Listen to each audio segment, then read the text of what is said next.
Hello friends, welcome to study live Bangla YouTube channel. বন্ধুরা, bank of বরোদার official ওয়েবসাইটে office assistant cum peon পদে রিক্রুটমেন্টের জন্য একটি অফিসিয়াল নোটিফিকেশন অলরেডি পাবলিশ হয়ে গেছে। সেই নোটিফিকেশনটা তোমাদের সামনে ওপেন আছে। এখানে প্রথমেই বলা আছে, দেখে নাও, recruitment of office assistant cum peon on regular basis in subordinate cadre in bank of Baroda. Okay, এটার অনলাইন অ্যাপ্লিকেশন অলরেডি স্টার্ট হয়ে গেছে 3 মে 2025 তারিখ থেকে। ওকে, এটার অনলাইন অ্যাপ্লিকেশন এবং ফিস পেমেন্টের লাস্ট ডেট 23 মে 2025। বুঝতে পারলে?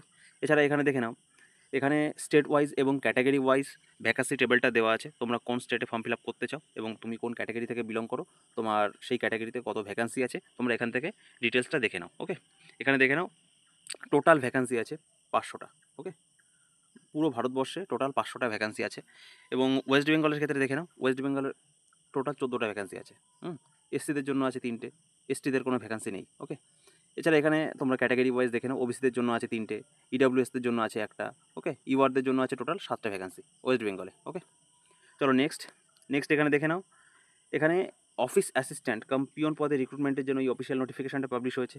টোটাল ভ্যাকান্সি আছে 500টা। ওকে, এখানে এজ লিমিটটা দেখে নাও, 1/5/2025 হিসেবে। ওকে, 1 মে 2025 হিসেবে তোমার মিনিমাম 18 বছর বয়স হতে হবে এবং ম্যাক্সিমাম 26 বছর বয়স হতে হবে। এটা জেনারেলদের ক্ষেত্রে। ওকে, এছাড়া এখানে এডুকেশনাল কোয়ালিফিকেশান, তোমার মিনিমাম এই পোস্টে ফর্ম ফিল আপের জন্য মিনিমাম কোয়ালিফিকেশান থাকতে হবে 10 পাস। এবং তুমি যেই স্টেটে ফর্ম ফিল আপ করতে চাও সেই স্টেটের লোকাল ল্যাঙ্গুয়েজ, ওকে, তোমাকে পড়তেও জানতে হবে এবং লিখতেও জানতে হবে, সেটা এখানে বলা আছে। তারপর এখানে এলিজিবিলিটি এখানে দেখে নাও, তোমাকে ভারতের বাসিন্দা হতে হবে। এছাড়া এখানে দেখে নাও, এখানে বলেই দিয়েছি যে 1/5/2025 হিসেবে তোমার সর্বনিম্ন 18 বছর বয়স হতে হবে এবং সর্বোচ্চ 26 বছর বয়স হতে হবে। এটা জেনারেলদের ক্ষেত্রে। যদি তুমি এসসি এবং এসটি ক্যাটাগরি থেকে বিলং করো তাহলে তুমি 5 বছরের ছাড় পাবে। যদি তুমি ওবিসি নন ক্রিমিলিয়ার থেকে বিলং করো তাহলে তুমি 3 বছরের ছাড় পাবে। যদি তুমি পিডব্লিউবিডি ক্যান্ডিডেট হয়ে থাকো তাহলে তুমি 10 বছরের ছাড় পাবে। ওকে, যদি তুমি এক্স সার্ভিসম্যান হয়ে থাকো, ওকে, তাহলে তুমি 3 বছরের ছাড় পাবে। এখানে কিন্তু বলা আছে +3 ইয়ার। ওকে, যদি তুমি ডিজেবল এক্স সার্ভিসম্যান হয়ে থাকো আর এসসি এসটি ক্যাটাগরি থেকে বিলং করো তাহলে তুমি 8 বছরের ছাড় পাবে, এখানে বলা আছে। এছাড়া এখানে 5 নম্বর পয়েন্টটা দেখে নাও, তুমি যদি ডাইভোর্সি মহিলা হয়ে থাকো বা বিধবা মহিলা হয়ে থাকো বা তুমি সেপারেশনে আছো কিন্তু এখনও দ্বিতীয় বিয়ে করোনি, তোমার ক্ষেত্রে তুমি যদি জেনারেল এবং ইডব্লিউএস ক্যাটাগরি থেকে বিলং করো তাহলে তোমার সর্বোচ্চ বয়স হতে হবে 35 বছর। যদি তুমি ওবিসি ক্যাটাগরি থেকে বিলং করো তাহলে তোমার সর্বোচ্চ বয়স হতে হবে 38 বছর। যদি তুমি এসসি এসটি ক্যাটাগরি থেকে বিলং করো তাহলে তোমার সর্বোচ্চ বয়স হতে হবে 40 বছর। ওকে, নেক্সট দেখে নাও, তুমি যদি পিডব্লিউবিডি ক্যান্ডিডেট হয়ে থাকো তোমার এখানে রিজার্ভেশন সম্পর্কে কিছুটা গাইডলাইন্স দেওয়া আছে। ওকে, তুমি যদি ওসি ক্যাটাগরি থেকে বিলং করো এখানে সেই ডিটেলসটা দেওয়া আছে। ওকে, এছাড়া তুমি যদি ভিআই ক্যাটাগরি থেকে বিলং করো, এইচআই ক্যাটাগরি, আইডি ক্যাটাগরি থেকে বিলং করো, ওকে, সমস্ত ডিটেলস এখানে দেওয়া আছে। এই গাইডলাইনসগুলো তোমরা একটু দেখে নেবে। ওকে, ডিটেলসটা আমি আলোচনা করছি না, তাহলে ভিডিওটা অনেকটা লং হয়ে যাবে।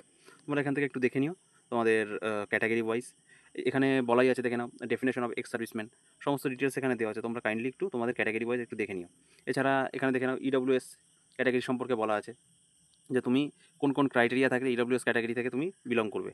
ওকে, এছাড়া এখানে দেখে নাও, এডুকেশনাল কোয়ালিফিকেশন তোমাকে বলেই দিয়েছি। এই পোস্টে ফর্ম ফিল আপের জন্য তোমার সর্বনিম্ন 10 পাস করে থাকতে হবে এবং তুমি যেই স্টেটে ফর্ম ফিল আপ করবে সেই স্টেটের লোকাল ল্যাঙ্গুয়েজ তোমাকে পড়তে এবং লিখতে জানতে হবে।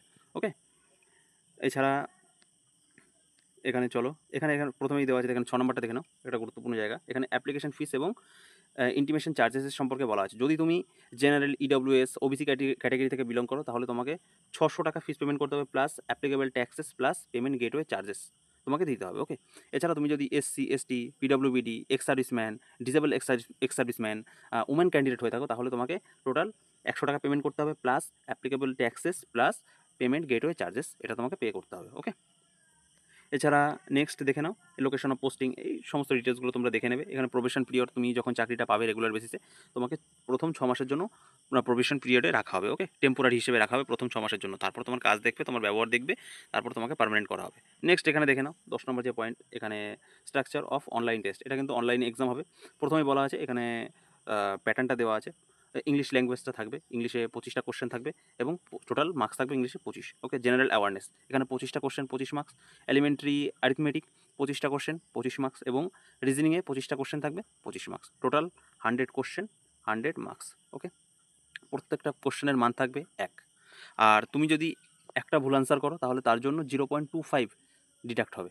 ওকে, এই জায়গাটা তোমরা কিন্তু মনে রাখবে। এছাড়া এখানে বলাই আছে, দেখে নাও, মিডিয়াম টেস্ট, এখানে ডিউরেশন বলাই আছে। ওকে, এছাড়া এখানে দেখে নাও এখানে কোন স্টেটের কোন মিডিয়ামে এক্সাম হবে, কোন ল্যাঙ্গুয়েজে কোশ্চেন থাকবে এবং তাদের লোকাল ল্যাঙ্গুয়েজটা কী এখানে বলা আছে। অন্ধ্রপ্রদেশ, আসাম, বিহার প্রত্যেকটা স্টেটের আলাদা আলাদা বলা আছে। প্রত্যেকটা স্টেটে কিন্তু ইংলিশ আর হিন্দিটা কিন্তু কমন আছে, আর সেই স্টেটের যে লোকাল ল্যাঙ্গুয়েজ আছে বা মেন ল্যাঙ্গুয়েজ আছে সেটা কিন্তু এখানে দেওয়া আছে। ওকে, তুমি যে স্টেটে ফর্ম ফিল আপ করতে চাও সেই স্টেটটা তুমি এখান থেকে দেখে নিতে পারো। ওকে, সমস্ত ডিটেলস এখান থেকে বলা আছে। এছাড়া এখানে দেখে নাও লাস্ট একবার ওয়েস্ট বেঙ্গলে কিন্তু 3টে ভাষায় এক্সাম হবে, 3টে ল্যাঙ্গুয়েজে, ইংলিশ, হিন্দি এবং বেঙ্গলিতে এক্সাম হবে। এবং তোমার লোকাল ল্যাঙ্গুয়েজের যে টেস্ট হবে সেই টেস্ট হবে কিন্তু বেঙ্গলি অথবা নেপালি। ওকে, তোমাকে যে এই বেঙ্গলি অথবা নেপালি এই দুটো ভাষার মধ্যে যে কোনো একটা ভাষা জানতেই হবে, তাহলে তুমি কিন্তু ওয়েস্ট বেঙ্গলের জন্য এলিজেবল। আর এক্সামের ক্ষেত্রে 3টে ভাষায় এক্সাম হবে, বেঙ্গলি, হিন্দি, ইংলিশ। ওকে, এই 3টে ভাষায় কিন্তু ওয়েস্ট বেঙ্গলের ক্ষেত্রে এক্সাম হবে। এবার যদি তুমি অন্যান্য স্টেটের ক্ষেত্রে দেখতে চাও, সেখানে ইংলিশ, হিন্দি কমন থাকছে এবং সেই স্টেটের একটা ভাষা আছে, সেই ভাষাটা সেখানে থাকবে। ওকে, এছাড়া এখানে দেখে নাও এক্সামিনেশন সেন্টার। ওকে, কোন কোন শহরে এই পরীক্ষার জন্য এক্সামিনেশন সেন্টার দেওয়া হবে, তোমাদের বাড়ির কাছে আছে কি না, তোমরা সমস্ত ডিটেলসটা এখান থেকে দেখে নিতে পারো। নেক্সট এখানে দেখে নাও কীভাবে ফর্ম ফিল আপ করতে হবে, তার স্টেপ বাই স্টেপ পয়েন্ট করে গাইডলাইন্স দেওয়া আছে। ওকে, এই অফিসিয়াল ওয়েবসাইটে প্রবেশ করে তোমাদেরকে এই অনলাইন অ্যাপ্লিকেশনটা করতে হবে। ওকে, কীভাবে ফর্মটা ফিল আপ করতে হবে তার স্টেপ বাই স্টেপ একটা ভিডিও বানিয়ে আমি চ্যানেলে আপলোড করে দেবো, তোমরা সেখান থেকে গিয়ে দেখে নির্ভুলভাবে ফর্মটা ফিল আপ করে নেবে। তাছাড়া এই জায়গাগুলো তোমরা দেখে নাও। এছাড়া এখানে দেখে নাও একটা গুরুত্বপূর্ণ জায়গা, যে ফটোগ্রাফ এবং সিগনেচার এবং আদার ডকুমেন্টস কীভাবে আপলোড করতে হবে তার একটা গাইডলাইন্স এখানে দেওয়া আছে। প্রথমেই দেওয়া আছে দেখে নাও, ডিওবি প্রুফ হিসেবে মানে ডেট অফ বার্থের প্রুফ হিসেবে তুমি 10th মার্কশিট অথবা সার্টিফিকেট পিডিএফ আকারে ওখানে আপলোড করতে পারো। ওয়েস্ট বেঙ্গলের ক্ষেত্রে যেহেতু মার্কশিটে ডিওবি থাকে না, সেহেতু তুমি ওখানে সার্টিফিকেটটা পিডিএফ আকারে আপলোড করবে। এছাড়া এডুকেশনাল ডকুমেন্ট হিসেবে মানে এডুকেশনাল যে ডকুমেন্ট আছে তার মধ্যে মার্কশিট, সার্টিফিকেট সেগুলো পিডিএফ করে আপলোড করে দেবে। যদি তোমার কোনো ওয়ার্ক এক্সপিরিয়েন্স থাকে তাহলে সেটাও তুমি পিডিএফ করে আপলোড করে দিতে পারো।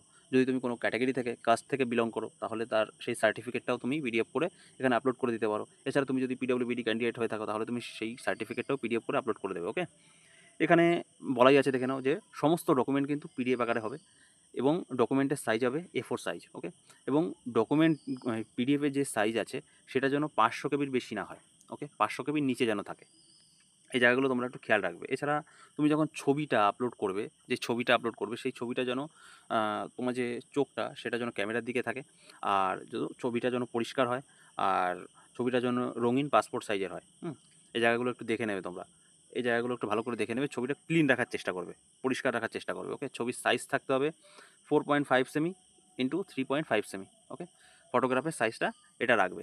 এছাড়া এখানে ফটোগ্রাফ কেমনভাবে আপলোড করতে হবে সমস্ত গাইডলাইন্স দেওয়া আছে, যে ফটোগ্রাফ কেমন হতে হবে সমস্ত কিছু বলা আছে। ওকে, এই যে ফটোটা আপলোড করবে ফটোর সাইজ রাখতে হবে 20 কেবি থেকে 50 কেবির মধ্যে। ঠিক আছে, 50 কেবির বেশি যেন না হয়। ওকে, এবং পিক্সেলও ডাইমেনশন বলা আছে 200 ইন্টু 230 পিক্সেল রাখতে হবে। ওকে, কালার ফটো দিতে হবে।